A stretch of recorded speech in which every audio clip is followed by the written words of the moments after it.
dos céus. Nesse dia de ceia, eu quero fazer uma reflexão sobre a celebração da glória de Deus. Nós precisamos celebrar a glória do reino de Deus. O povo judeu, ele aguardava ansiosamente a vinda daquele que haveria de ser o Salvador deles, aquele que haveria de ser um Messias, que iria resgatá-los, que iria fazer com que os seus inimigos fossem derrotados. E eles imaginavam que iria acontecer exatamente o que aconteceu quando Moisés foi levantado por Deus para libertar o povo de Israel das garras dos egípcios.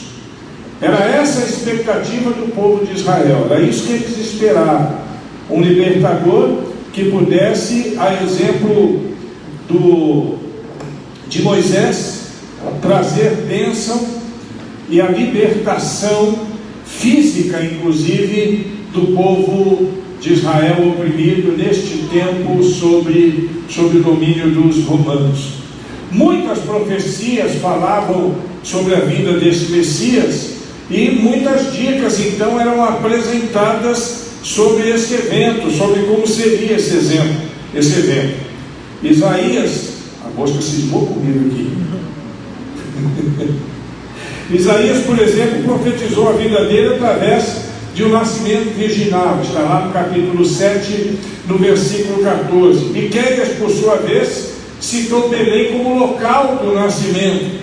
E assim também no livro de Salmos, o livro de Gênesis, Ruth, Êxodo, enfim, são mais de 300 menções no Velho Testamento sobre o Cristo que haveria de vir para libertar o povo da sua opressão.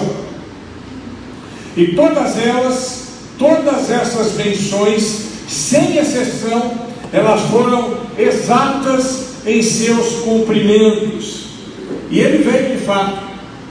Jesus veio, mas ele foi rejeitado pelo seu povo, e por causa disso, todos que o receberam se tornaram filhos de Deus.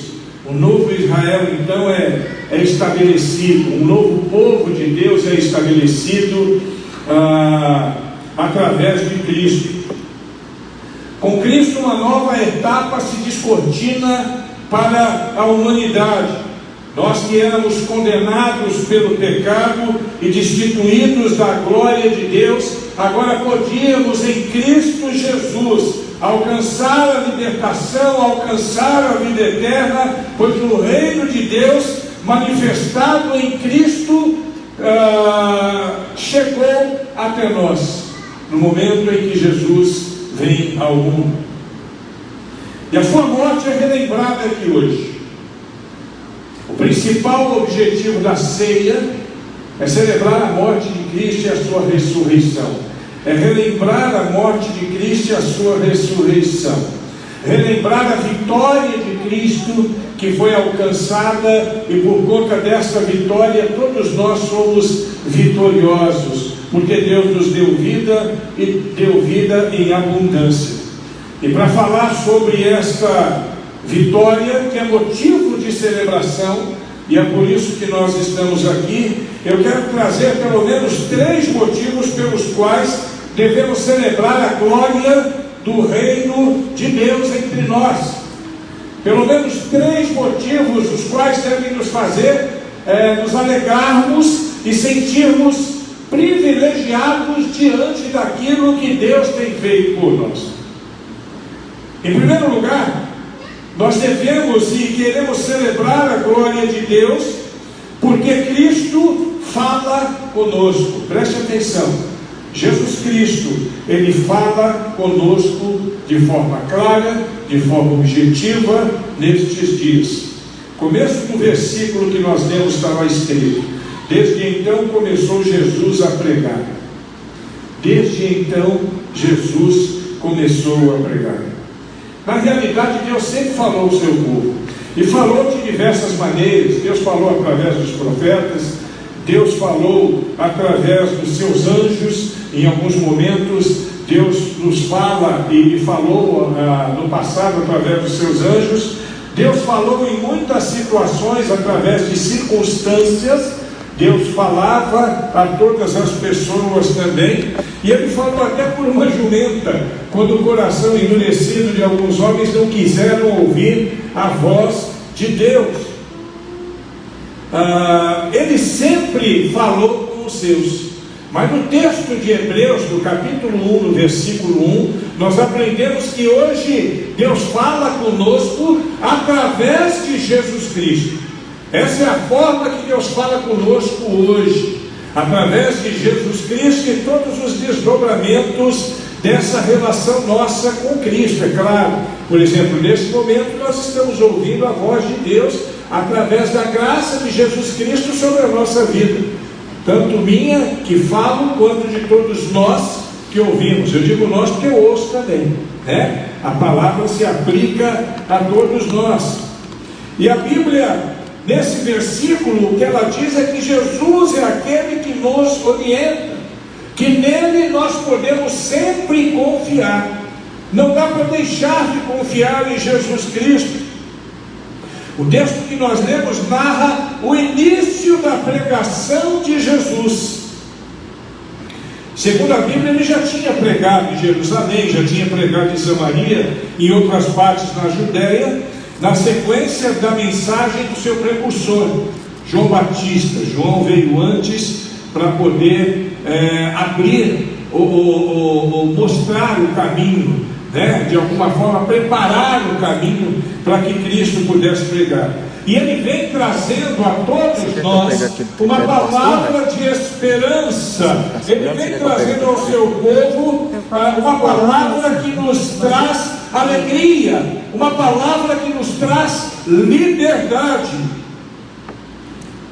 Mas o seu ministério tinha um objetivo maior.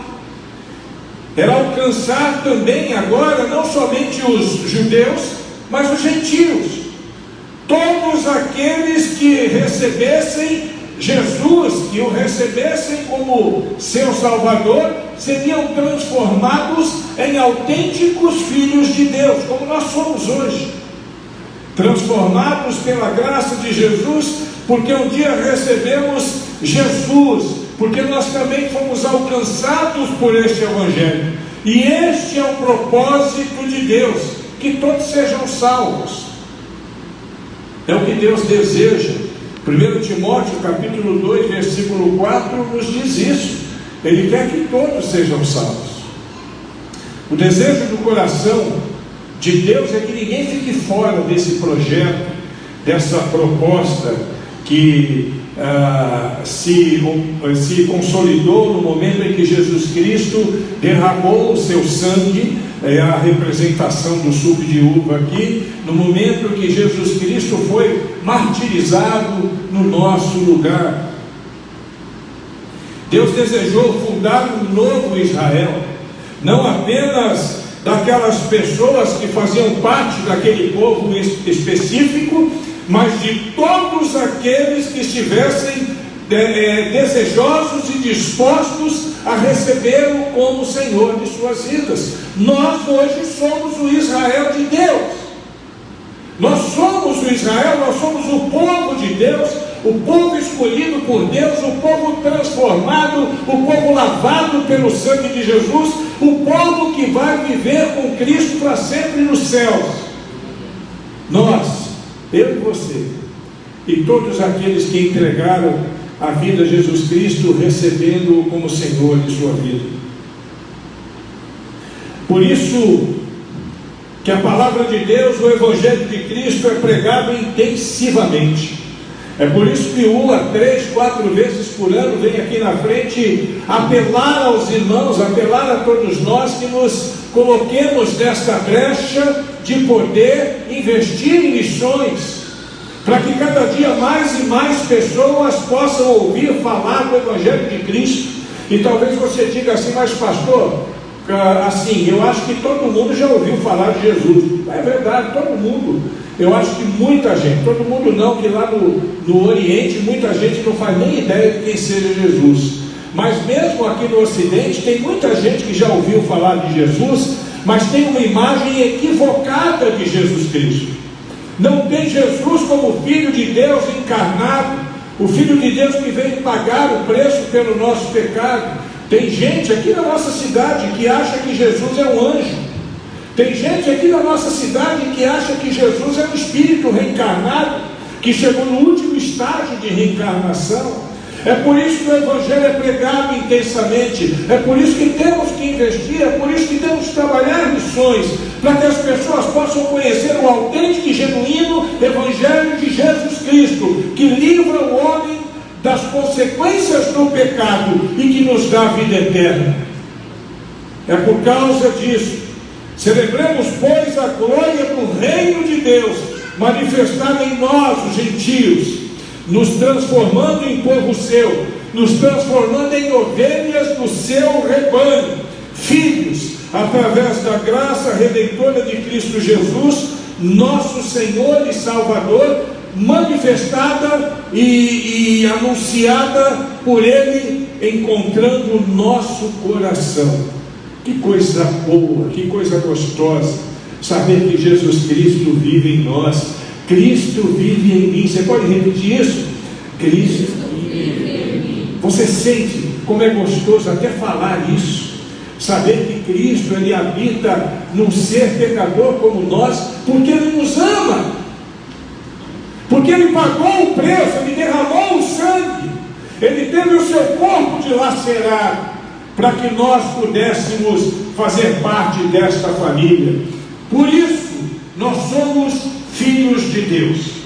Por isso, Jesus nos recebeu com todos os nossos pecados e nos lavou, nos purificou, para que nós possamos ter vida e vida em abundância. Em segundo lugar, eu preciso celebrar a glória de Deus a nós manifestadas através de um arrependimento verdadeiro e genuíno. Na sequência do texto nós vemos a dizer: arrependei-vos. O arrependimento faz parte do processo. O arrependimento faz parte do projeto de Deus. Sem o arrependimento não podemos nos dobrar diante de Deus. Nós não temos essa competência. Precisamos nos dobrar diante de Deus arrependidos. A mensagem de João Batista já falava deste arrependimento. Há muito tempo não se ouvia esse desafio. Há muito tempo naquele contexto. João, precursor do nosso Salvador, segundo as profecias do Antigo Testamento, e dentre as quais Isaías 40, versículo 3, preparou um terreno para Jesus chegar, pregando exatamente o arrependimento, porque através do arrependimento nós vamos estabelecer uma relação com Cristo, uma relação que vai mudar a nossa vida, uma relação que vai mudar a nossa história, uma relação que vai mudar o nosso destino, porque Deus promete, tudo aquilo que Ele promete Ele cumpre, porque Deus é fiel, Ele é sempre fiel. João pregava uma mensagem de remissão de pecados, preparando os corações para aquele que haveria de vir e salvar a humanidade de uma condenação eterna que estava reservado para nós, porque o salário do pecado é a morte, e todos pecaram e destituídos estão da glória de Deus. Você percebe isso? João preparou aquele terreno e Jesus chega, e quando João vê Jesus, João aponta para Jesus e diz: eis o Cordeiro de Deus que tira o pecado do mundo. Jesus reconheceu no seu primo carnal, ele reconheceu no seu primo que ali estava a manifestação do próprio Deus encarnado, como sacrifício e como sacerdote eterno, para garantir a todos a graça da salvação. O nosso Senhor é Jesus Cristo. Repita comigo: nosso Senhor é Jesus Cristo. Nosso Senhor é Jesus Cristo. É verdade, Ele é o nosso Senhor, Ele é Rei dos Reis, Ele é o nosso Salvador, é o Deus encarnado, é o nosso mediador. Aliás, o único mediador. Não existe outro que possa fazer a mediação entre nós e o Pai, somente Jesus Cristo.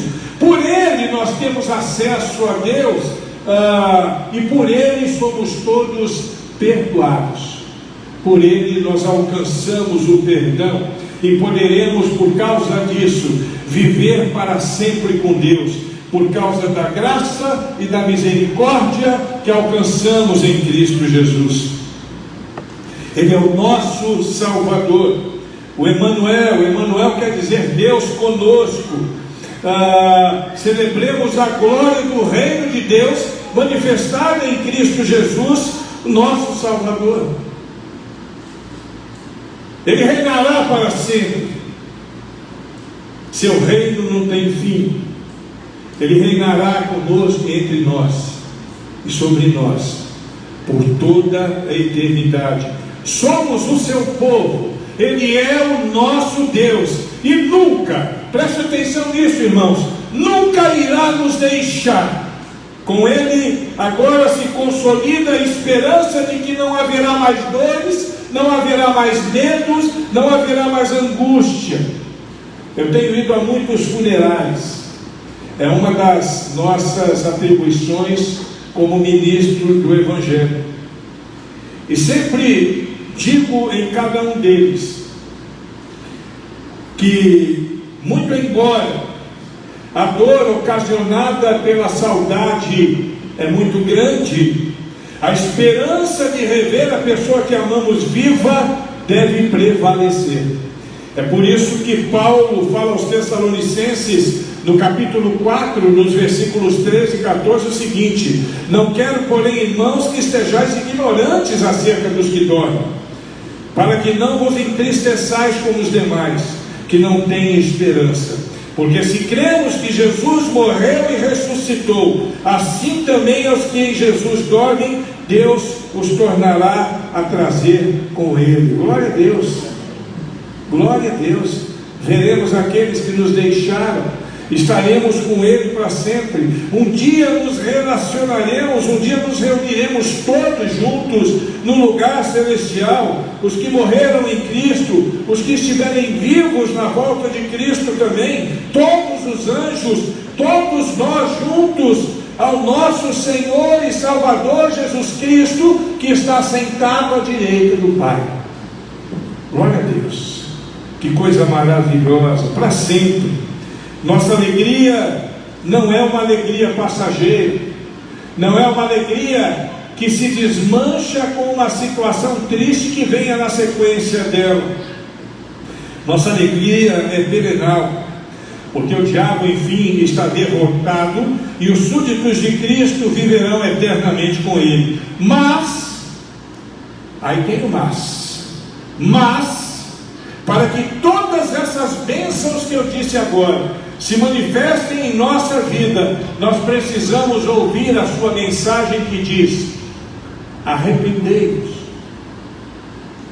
arrependei-vos, mudem o seu estilo de vida se necessário, se arrependa, abandone o pecado, se arrependa, vivamos para a glória de Deus todos os minutos e segundos do nosso dia, dia após dia, até nos encontrarmos com Ele na glória. Celebremos a glória de Deus manifestada eternamente em Cristo, nas suas vidas, nas nossas vidas, através de um arrependimento verdadeiro. E eu quero lembrar que arrepender-se é diferente de ter remorso.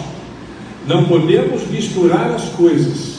Arrepender e ter remorso são duas coisas bem diferentes. Eu quero fazer aqui uma comparação rápida de dois personagens bem conhecidos nossos, para que nós possamos entender com clareza isso.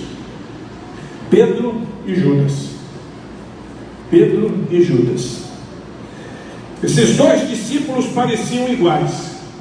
Eles, na realidade, eles pareciam caminharam a mesma estrada, o mesmo caminho, porém eles eram diferentes na sua essência. Por que eles eram iguais? Porque tanto Pedro como Judas, em quase tudo, tiveram as mesmas atitudes. Em quase tudo. Os dois foram escolhidos por Jesus, os dois foram ensinados por Jesus, os dois traíram Jesus, os dois tiveram reações emocionais profundas depois de terem traído Jesus Cristo. Os dois foram avisados antes de cometerem o mal que cometeram, os dois foram avisados antes pelo próprio Jesus. Os dois eram aparentemente parecidos. E o que fez então diferença entre eles? No final, Judas se enforcou e Pedro se perdoou. A diferença está aí. Judas não se perdoou e enforcou-se porque não entendeu o significado da palavra. Quando Jesus fala com ele em Mateus 26:50, se dirigindo a ele, Jesus diz assim: contudo, perguntou a Judas, amigo, para que viestes? Ele não entendeu aquela palavra, ele não entendeu o que era a palavra amigo, e por não tirar a máscara que carregava há tanto tempo dentro de si, ele se suicidou, dando cabo à própria vida. E aconteceu que o Senhor Jesus, encontrando Pedro, e aí agora o outro lado, o olhou diretamente nos olhos. Então Pedro se lembrou da palavra que o Senhor o havia predito. Pedro também traiu Jesus. No momento mais difícil, se Judas o traiu entregando ele ao sofrimento, Pedro o traiu acompanhando todo o sofrimento de Jesus sem falar nada e negando Jesus. Nós conhecemos a história.